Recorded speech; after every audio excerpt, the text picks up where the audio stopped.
Alléluia. Je le redis encore, le thème de ce matin, c'est la mort. La mort n'entrera pas. Exode chapitre 12, verset 1 au verset 13. Exode chapitre 12, verset 1 au verset 13. Le thème, c'est la mort n'entrera pas. Exode chapitre 12, verset 1 à 13. Vous y êtes? Je lis ce matin. Il est écrit, Exode chapitre 12, verset 1 à 13, intitulé Institution de la Pâque. Il est écrit, l'Éternel dit à Moïse et à Aaron en Égypte. Ce mois-ci sera pour vous le premier des mois. Vous le considérez comme le premier des mois de l'année. Transmettez ces instructions à toute l'assemblée d'Israël. Le 10e jour de ce mois, on prendra un agneau pour chaque famille, un agneau pour chaque maison. Amen. Amen. Déjà là, qu'on commence, on va dire l'image de l'agneau. Et l'agneau, c'est Jésus. Amen. Amen. Un agneau pour chaque maison. Rappelons-nous que Jean 3,16 nous dit que Jésus-Christ est mort pour le monde entier. Amen. Amen. Et nous rappelons aussi que son sacrifice est suffisant pour nous tous. Ici, on parle d'un agneau pour chaque maison. Dans chaque maison, il doit y avoir cette représentation de Christ, de l'agneau. Amen. Amen. Je continue encore au verset 4. Si la maison est trop peu nombreuse pour un agneau, on le partagera avec le plus proche voisin en fonction du nombre de personnes. Vous estimerez le nombre de personnes pour l'agneau d'après la part que chacun peut manger. Ce sera Ce sera un agneau sans défaut, mâle, âgé d'1 an. Vous pourrez prendre un agneau ou un chevreau. Verset 6. Vous le garderez jusqu'au 14e jour de ce mois. Et toute l'assemblée d'Israël le sacrifiera au coucher du soleil. On prendra de son sang et on mettra sur les 2 poteaux et sur les linteaux de la porte des maisons où on le mangera. Amen. Amen. Verset 8. Cette même nuit, on mangera sa viande rôtie au feu. On la mangera avec des pains sans levain et des herbes amères. Vous ne le mangerez pas à moitié cuit et bouilli dans l'eau. Au contraire, il sera rôti au feu avec la tête, les pattes et l'intérieur. Vous n'en laisserez rien pour le matin. Si toutefois il en reste quelque chose le matin, vous le brûlerez au feu. Quand vous le mangerez, vous aurez une ceinture à la taille, vos sandales aux pieds et un bâton à la main. Vous le mangerez rapidement. C'est la Pâque de l'Éternel. Cette nuit-là, je parcourrai l'Égypte et je tuerai tous les premiers-nés du pays, hommes ou animaux. Je mettrai ainsi à exécution mes jugements contre tous les dieux de l'Égypte.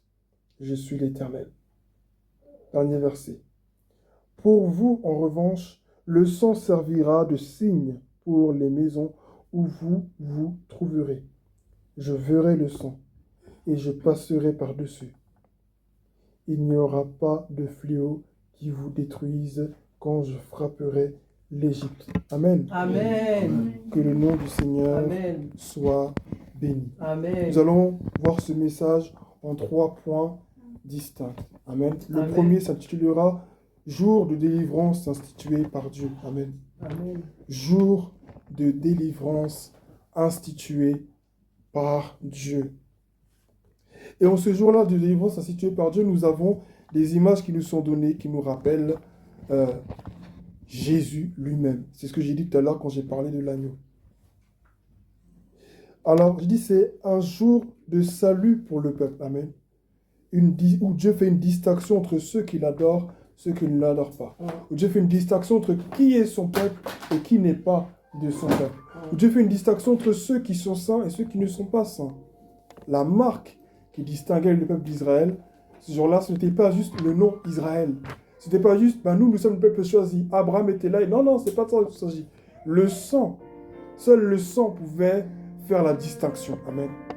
J'ai dit, le premier point, c'est jour de délivrance institué par Dieu. Ici, il est écrit, l'Éternel dit à Moïse et à Aaron en Égypte. Ce mois-ci sera pour vous le premier des mois. Vous le considérerez comme le premier des mois de l'année. Transmettez ces instructions à toute l'assemblée d'Israël. Le 10e jour de ce mois, on prendra un agneau pour chaque famille et un agneau pour chaque maison. Amen. Amen. Dieu a donné des instructions. Dieu a parlé à Moïse. Dieu a parlé à Moïse et il a donné des instructions. C'était pour lui et à Aaron, ceux qui devaient transmettre des instructions au peuple. La Pâque est de Dieu. J'aimerais vraiment commencer par cela. Dire que la Pâque est de Dieu. La Pâque, ce n'est pas l'histoire des œufs de Pâques, des lapins, des poules qu'on fait au chocolat et puis on mange. Amen. Voilà, toute l'année pour manger des chocolats ou autre. Ce n'est pas le jour même où on doit se rappeler de ce que Jésus a fait pour nous qu'on va jouer à ce genre de choses. Amen. Ici, il nous a donné l'origine même de la Pâque. Amen. L'origine de la Pâque. Et c'est Dieu qui l'a institué. Parce qu'il voulait qu'on se rappelle de ce qu'il a fait pour le peuple d'Israël. Il voulait que son peuple puisse commémorer, amen, ce qu'il a fait en ce jour-là. Et si vous voyez cela, vous voyez ici encore l'image de Jésus qui dit à ses disciples, qui institue la Sainte Seine, amen. Amen. Et qui dit, faites ceci en mémoire de moi, amen. Vous voyez la similitude, c'est pour ça que quand on lit la Bible, tu vois vraiment que Jésus, il est vraiment Dieu, amen. Amen. Il est, là encore, c'est une preuve là qui nous montre que Jésus est vraiment Dieu. Parce qu'ici, c'est Dieu qui institue la Pâque. Et dans le Nouveau Testament, c'est Jésus qui institue encore la Pâque sous une autre forme, c'est-à-dire celle de la Sainte Seine. Amen. Amen. Ce matin, tu dois te rappeler que ce jour est le jour du Seigneur. Ce jour est un jour où tu te rappelles que tu as été sauvé. Tu te rappelles que tu as été épargné. J'ai dit à l'introduction de ce culte, tu vois, quand je faisais la Sainte Seine, je ne sais pas à quel moment, que le mot Pâque vient du mot Pessar, qui signifie passer outre, passer au-dessus, ou toutefois le mot passage. Amen. Donc il s'agit de passer d'un stade à un autre. Il s'agit d'échapper, amen, à quelque chose. Amen. Il s'agit du fait d'être secouru, amen, par Dieu. C'est Dieu qui nous fait passer de la mort à la vie, des ténèbres à la lumière. Ce jour était institué par Dieu. Et ce jour, comme je l'ai dit tantôt, est un jour qui marque la distinction entre qui est du peuple de Dieu et qui n'est pas du peuple de Dieu. Et j'aimerais dire encore en parenthèse que nous sommes dans les temps où Christ, par son Esprit Saint, va faire la distinction entre ceux qui l'adorent et ceux qui ne l'adorent pas. Ceux qui sont marqués par de la marque du Seigneur seront distingués. Et ceux aussi qui ne sont pas marqués de la marque du Seigneur seront aussi reconnus. Amen. Parce qu'on reconnaît un arbre par ses fruits. C'est le jour de la délivrance institué par Dieu. Deuxième point, c'est rappel du sacrifice de Jésus. Amen. Deuxième point, c'est le rappel du sacrifice de Jésus, qui nous a fait passer de la mort à la vie. Le deuxième point, c'est rappel du sacrifice de Jésus, qui nous a fait passer de la mort à la vie. Rappel du sacrifice de Jésus, qui nous a fait passer de la mort à la vie. Tout à l'heure, j'ai parlé de l'agneau. L'agneau, nous savons que c'est Christ lui-même. Lorsque vous lisez dans le livre des Apocalypses et que Jean parle de l'agneau qu'il a vu debout sur le trône et du chant que les 4 êtres vivants et les chérubins et les anges lui adressent, ils disent, est-ce que nous avons chanté tout à l'heure, Saint, Saint, Saint, 3 fois Saint, enfin ça ne dit pas 3 fois Saint, mais Saint, Saint, Saint, et le Seigneur Tout-Puissant, celui qui était, qui revient, Amen. C'est ce qu'il chante. Amen. À l'agneau de celui qui a versé son sang. Amen. Et nous savons que celui qui a versé son sang, c'est Jésus. Amen. Amen. Mais qui peut se mettre sur le trône à part Dieu? Amen. Maintenant. Et on parle de l'agneau qui est sur le trône. Mais si tu n'es pas Dieu, comment tu peux être sur le trône? Amen. Ça veut dire que l'agneau en soi, c'est Dieu lui-même. Amen. Amen. Mais notre intelligence humaine est tellement limitée qu'on ne peut pas comprendre cela. On a du mal à saisir sur le dit, mais comment Dieu, mais c'est lui pourtant. Parce qu'il n'y avait qu'un seul sang qui peut être saint. Amen. Et ici dit, il faut un agneau pour chaque maison. Amen. Chaque maison, c'est-à-dire chaque famille qui fait quoi? Chaque nation. Amen. Parce que chaque famille est une nation. Amen. Un homme. Il a déjà dit à Abraham, je vais faire de toi une grande nation. Amen. Il a dit à Rebecca, la femme de Isaac, si je ne me trompe pas, c'est ça, Rebecca, qu'il y a 2 nations dans ton sein. Amen. En toi, il y a 2 nations. Un être humain représente une nation. Amen.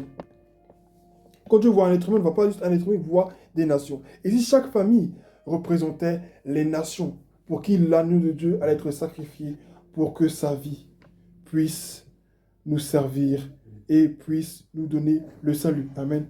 Amen. Ici, quand je lisais, il y avait plusieurs points qui me faisaient penser à Jésus. Premièrement, il y a celui de l'agneau. Amen. Mais il a dit aussi, il a dit au verset 5, il dit, ce sera un agneau sans défaut, mâle âgé d'un an. Vous pourrez prendre un agneau et un chevreau. Il dit un agneau sans défaut. Il n'y a qu'un seul agneau qui a son défaut. Amen. C'est Jésus qui est sans défaut. Il dit, vous le mangerez jusqu'au 14e jour du mois, au verset 6, et où toute l'assemblée d'Israël le sacrifiera au coucher du soleil. Ici, dans ce verset, il y a deux points qui sont très intéressants. Il dit, toute l'assemblée d'Israël le sacrifiera. Rappelons-nous que quand Jésus était là, en train d'être jugé, à côté de Barabbas, qu'est-ce que toute l'assemblée a dit? Crucifiez-le, crucifiez-le. Qu'est-ce que Caïphe et les chefs de la loi méditaient contre Jésus lorsque Lazare a été ressuscité? Quand vous voyez l'histoire de la résurrection de Lazare, vous voyez en fait que Caïphe va dire, non, vous ne comprenez rien. Il faut qu'un seul meure pour le salut de tous. Amen. Pour toute une nation. Il est plus avantageux qu'un seul meure pour le salut de toute une nation. Et la Bible te dira dans ce passage-là qu'il ne l'a pas dit de lui-même. Amen. Amen. Il ne l'a pas dit de lui-même, mais il a dit parce que le Saint-Esprit de Dieu, Dieu lui a inspiré ces paroles. Amen. Amen. Et ici, ce qui est écrit, toute l'assemblée d'Israël le sacrifiera. Et il dit à quel moment? Au coucher du soleil. Quand tu lis dans le livre de Luc chapitre 23, versets 44 à 47, on te dit qu'il est encore midi. Et le ciel s'obscurcit. Ici, il fait nuit. Mais dans le Nouveau Testament, encore quand Jésus va se donner pour nous, le ciel va s'obscurcir. Ce n'est pas un hasard. Amen. Amen. Ce n'est pas un hasard. Il est en train de nous rappeler ce qui a été fait. Il est en train de nous montrer le parallèle. Amen. Amen. Mais cette fois-ci, comme il est Dieu, Amen, et qui commande le jour et la nuit, le jour, lui, il a institué cela, comme c'est lui-même qui est l'agneau, c'est lui qui est le sacrifice parfait, il a ordonné au ciel même de s'obscurcir. Amen. Ce jour-là, le ciel lui-même s'est obscurci, parce qu'il a reconnu que, ce jour-là, quelque chose a été institué. Et lui-même qui a institué ce jour-là, lui-même, il se donne. Je ne peux pas rester dans la lumière, je suis obligé de m'obscurcir. Le soleil, Amen, s'est éloigné. La terre s'est éloignée pendant un temps du soleil. Et c'est obscurci. Ce côté-là de la terre-là a été obscurci à cause de toi et moi. Amen. Je dis c'était dans le livre de Luc chapitre 23, versets 44 à 47, pour ceux qui veulent voir encore ce parallèle. Il dit, on prendra son sang et on en mettra sur les poteaux et les linteaux de la porte des maisons et on le mangera. Manger l'agneau. Rappelons-nous que Jésus, encore une fois, quand il est né, on l'a mis dans une mangeoire. Amen. Là où les animaux dégustent la nourriture. Là où ils broient la nourriture entre leurs dents. Amen. J'ai essayé de voir des interprétations par rapport à la mangeoire et on m'a fait comprendre que ce n'était pas l'image de la misère. Amen. Mais cependant, il y a toujours cette image-là préfiguratrice de la souffrance future que Jésus allait subir. Amen. J'aimerais avancer vers le troisième point, qui est le dernier, qui est la mort n'a plus de pouvoir. Amen. Et ça, on le voit dans Colossiens chapitre 2, versets 11 à 14. Je ne vais pas le relire parce que le temps m'est un peu imparti. Amen. Mais dans Colossiens chapitre 2, versets 1 à 14. Et je parlais du dernier verset. Pardon, le dernier verset est écrit, il a dépouillé de domination les autorités, il les a livrés publiquement en spectacle en triomphant d'elles par la croix. Amen. Amen. La mort n'a plus de pouvoir. Et ici, qu'est-ce qu'il dit dans ce passage? Il dit que, au verset 12, cette nuit-là, je parcourrai l'Égypte et je tuerai tous les premiers-nés du pays, hommes ou animaux. Je mettrai ainsi à exécution mes jugements contre tous les dieux de l'Égypte. Je suis l'Éternel. Verset 13, vous en revanche, le sang servira de signe sur les maisons et vous en trouverez. Pardon, excusez-moi. Pour vous en revanche, le sang servira de signe sur les maisons où vous vous trouverez. Je verrai le sang et je passerai par-dessus. Je passerai par-dessus. Là, encore une fois, c'est la signification de la Pâque. Amen. Amen. Passer par-dessus, en réalité, premièrement, il ne s'agit même pas de nous qui passons par-dessus, mais c'est Dieu lui-même qui passe par-dessus. Amen. Amen. C'est Dieu qui choisit de nous épargner. Amen. Amen. C'est Dieu qui choisit de ne pas nous regarder au travers de notre humanité, Amen, mais au travers de sa sainteté à lui. Amen. Quand il voit son sang. Son sang est sur nos portes. Son sang est sur nos mains. Son sang est sur nos têtes. et nous sommes complètement imbibés de son sang. Amen. Ici, il dit, pour vous, en revanche, le sang servira de signe sur les maisons où vous vous trouverez. Je verrai le sang et je passerai par-dessus. Il n'y aura pas de fléau. Amen. Amen. Il n'y aura pas de fléau Alléluia. qui vous détruise quand je frapperai l'Égypte. Amen. Quand les enfants de Dieu sont dans une nation et qu'un fléau menace une nation et que le fléau tombe sur la nation, ceux qui appartiennent à Jésus-Christ ne peuvent pas être touchés. Amen. Vous vivez, vous marchez. C'est vrai, on dit que les prix augmentent, mais toi, tu ne peux, si tu es vraiment un enfant de Dieu, tout ça ne peut pas t'atteindre. Parce que Jésus-Christ te donnera toujours les moyens de pouvoir à tes besoins. Amen. Ce matin, j'aimerais te rappeler que Christ t'a fait passer par-dessus. Alléluia. Christ, notre Pâque, l'agneau pascal, nous a fait passer par-dessus. Il est passé par-dessus. Il a envoyé l'ange de la mort. Mais en passant par-dessus, il nous a fait passer aussi par-dessus avec lui. Amen. Donc, Colossiens est écrit, nous sommes morts avec lui, il nous a fait ressusciter avec lui. Donc, c'est-à-dire que quand il est passé par-dessus, il nous a fait aussi passer par-dessus. Amen. Ce matin, j'aimerais te rappeler que tu as été sauvé, racheté par le sang de l'agneau et tu n'as plus rien à craindre. Il n'y a pas de malédiction qui pèse. Mais des fois, nous avons l'habitude de dire, il y a une malédiction sur ma famille. Ma famille, là, il y a un hôtel. On a réclamé. Ici, Jésus n'est même pas encore mort. Mais regarde quelle est l'efficacité de ce sang. C'était un agneau. Sans défaut, c'est vrai. C'était un animal. Mais Christ a choisi malgré tout de voir cet animal-là comme saint. Qu'en est-il alors du sang de Christ? Qu'allons-nous dire alors en ce qui concerne le sang de Christ? Amen. Il nous a purifiés. Il nous a lavés. Il dit, quand je verrai... Non, il dit, il n'y aura pas de fléau qui vous détruise quand je frapperai l'Égypte. Il n'y aura pas de fléau qui vous détruise quand je frapperai l'Égypte. C'est sa parole qu'il a dit. C'est lui qui l'a dit. Amen. Amen. Amen. Amen. Ce matin, tu es sous le sang de l'agneau, le sang de la justice. Tu es couvert par la justice de Dieu. Quand on dit que tu prends une assurance tout risque, cette assurance, elle est censée te protéger. Amen. S'il y avait des frais exorbitants qui devaient tomber sur toi à cause de l'accident qui t'était arrivé, cette assurance-là va te couvrir. Amen. Cette assurance-là va prendre en charge, amen, les frais qui étaient censés être impartis. Amen. Amen. Amen. Et c'est ça le sang de Jésus. Amen. Le sang de Jésus est notre assurance contre tous les dommages que le péché voulait nous causer. Amen. Alors ce matin, dans le tribunal de Dieu, le sang de Jésus parle pour toi. Ce matin, dans le tribunal de Dieu, là où le diable élève la voix pour t'accuser, le sang de Jésus-Christ parle en ta faveur. Le sang de Jésus parle plus fort que tous les sangs qui ont été versés par nos ancêtres sur des autels quelconques. Le sang de Jésus parle plus fort, amen, que nos péchés, que nos erreurs, que les iniquités de nos pères. Le sang de Jésus parle plus fort. Et il parle encore. Et il crie justice. Le sang de Jésus ce matin crie justice. Amen. Il crie victoire. Amen. Il crie louange. Amen. Il crie honneur. Amen. Il crie saint. Amen. Le sang de Jésus crie Alléluia. victoire. Amen. Parce que tu es justifié. Alléluia. En ce moment-là, Jésus-Christ n'était pas encore mort pour nous, mais il s'est révélé au travers de cet agneau pauvre et innocent. Cet agneau qui était sans défaut. Et ce matin, à cause du sang de Jésus, j'aimerais finir par là, tu es sans défaut. Et ma conclusion est celle-ci. Par le sang de Jésus, tu es épargné, tu es sauvé. Christ notre Pâque, Christ notre victoire, nous a fait passer par-dessus. Et ce matin, il n'y a plus rien qui te pèse dessus. Ma conclusion, je l'ai dit, c'est par le sang de Jésus, tu es épargné. Par le sang de l'agneau pascal, tu es épargné, tu es sauvé. Rappelle-toi de cela. Que Dieu nous bénisse ce matin. Amen. Amen.